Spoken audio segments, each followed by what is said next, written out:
The artist that we are talking about in middle school this week is artist Aaron Douglas. He was an influential Black painter during the Harlem Renaissance. He was considered the father of Black American art. And his work is right here, and it is absolutely stunning. And it's all about the symbolism of standing tall and representing your culture and looking forward to a better future. You'll see these concentric circles, these tones of different colors that make it look like what's in his hand and what's in that other man's hand is glowing. It's really giving this kind of urethral feel to it. And you'll see that all of the figures are silhouettes. You can't see a lot of detail in their clothes or their faces, just these strong silhouettes showing where they've been and where they're headed. And so what we're going to do for our project is an example right here. You are going to be creating a piece of digital art that is of a strong silhouetted figure in the center with some symbolism around it. That symbolism can be influential and meaningful to you, or it can be a little bit more random and going based on what you think looks best. So we're going to start by going into Google Drawings, which you will find by going into your drive, hitting New, down to More, and Google Drawings. And the first thing we're going to do is the background. And I want you to think about a little gradient color, a color that fades from one to another. So you're going to pick two colors to be your gradient background, any two colors you want. So what you're going to start with is going to the Shapes tool right here. Shapes, and do the rectangle. And you're going to stretch that rectangle from corner to corner so it takes up the entire canvas here. It's going to automatically go to that blue color. We're going to get rid of that border by hitting transparent. And now we're going to do that gradient color we were talking about. So go to fill color and go to the panel that says gradient. You'll see solid and gradient. We want gradient. It gives you some that are free to use right here. You can click one if you'd like, or if you'd make to make it a little bit more customized in two different colors, because this is just a yellow fading into the darker edges. If you'd like it to be more customized color, go to the word custom down here. And then this bar right here shows you the fade. You can click on one and then go to this little circle here and choose the color. So say I really wanted to do a blue and my other color, so click on that square down there, click on the circle, and maybe I'll change it to blue to purple. And you can see an example of what it's going to look like right here. You can pick any two colors, see how that's going to look to you. There's also two different forms of a gradient. Radial, which is circle, and that's what you see here, where it's kind of circular in the middle, leading out to the edge. And there's also linear, which is straight across. So you can see you've got the strong purple on the bottom, blue on top, and then it fades to the center. You can choose whichever one you like. I'm going to do radial because I want it to have that same feel as the Aaron Douglas paintings where things are radiating from the center. So I chose those two colors and now I have it as my background. Now what I have to find is silhouettes. So what you can do is you can find a picture right from inside this. You can hit insert, image, search the web. And this little box will pop up over here. And you can look up just the word silhouettes, which can be a tricky word to spell. So feel free to check my website and double check the spelling on it. And you can look up words like confident silhouette and see what that gives you. And you'll have a variety of people to choose from. If you feel really strongly that your person should be a dancer, a singer, an artist, a businesswoman, a businessman, anything that you want, you can make it more specific, or you can just do person silhouette and just find one that you like. It's completely up to you. As far as choosing one, you have to be careful because if you just choose one, you're likely to end up lucked out there, but you're likely to end up with a white box around it because it might have a background.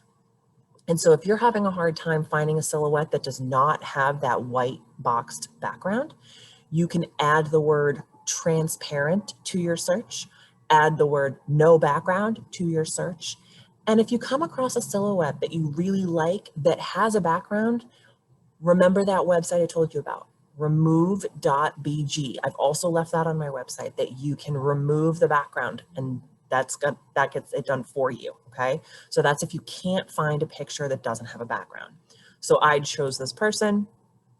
I'm going to make them a little bit smaller and standing in the center here. And now I have my silhouette.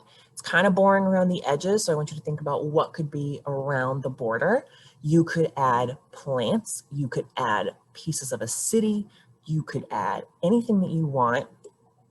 I think for this person, seems like perhaps they're a business person. Maybe they have to work with time. So I'm kind of feeling some clocks, okay?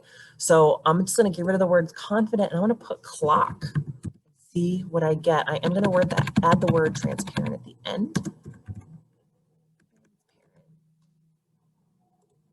See what I get. All right, cool. I've got these neat shapes, lots of different ones to choose from. Let's go with this one maybe, see if that works. Here we go. And I'm going to resize it and make it fit there. And I'm going to do a couple of them kind of overlapping.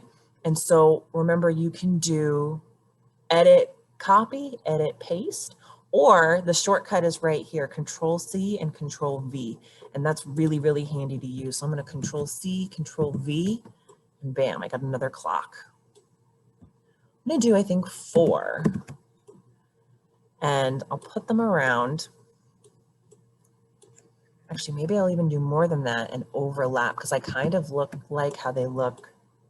It's a little bit cool. I kind of am into it. So feel free to get creative with this. Make it a little bit messy. That's fine. So I really have 6 clocks here. They're overlapping. They're kind of messy, but I like it. So after you think about what you want around the edge, and remember, this one that I made earlier, I did some flowers. I was able to find some silhouetted flowers that was gray or yellow, and I added those.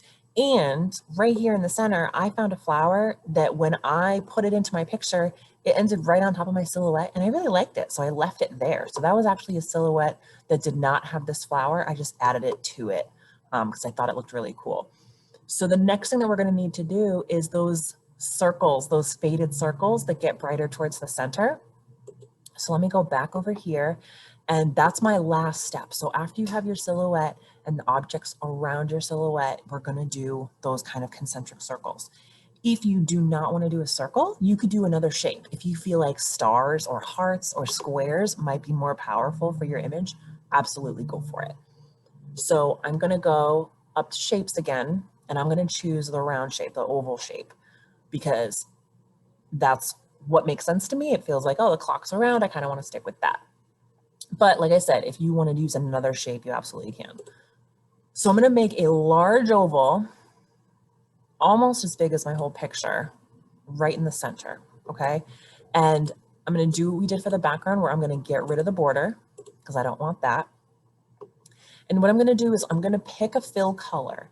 I would pick a color that you think might look good. I wouldn't do like brown, you know, and if you've got a purple background, I wouldn't do green. So think about a color that might look nice. And I like that glow effect. So I'm going to go with the yellow. So I'm going to pick a yellow, except I don't want it to be this strong. So what we're going to do is we're going to turn the transparency down. So make it see-through. So I'm going to go back to my color and I'm going to hit the word custom. And you'll see it's got me on that bright yellow, but I'm going to go down here to this bottom bar that says transparency. And that makes it see-through. I'm going to drag this almost all the way down, like maybe a fourth of the way up. It's pretty far down, but I don't want it to be too strong. You want it to be kind of subtle. So I'm going to leave it way down here, hit OK, and now it's see-through, okay? So what we're going to do now is we're going to copy and paste it a few times, because we're going to make it a little bit smaller each time to go towards the center. So I'll do it the first time. I'm going to copy, Control C, paste, Control V. And that new circle, I'm going to make smaller, and I'm going to center it. And I'm going to do it again, copy, paste, smaller, center it. I think I'll do it one more time. Copy, paste, smaller, and center it. And so there it is at the end. So you want to have something that has your strong silhouette, some symbols around the edge, and that glowing center to make it really look dynamic and interesting. So this is the project. Let me know if you have any trouble with it or if you have any questions, but feel free to be as creative with this as you like or as simple as you like. It is your artwork at the end of the day.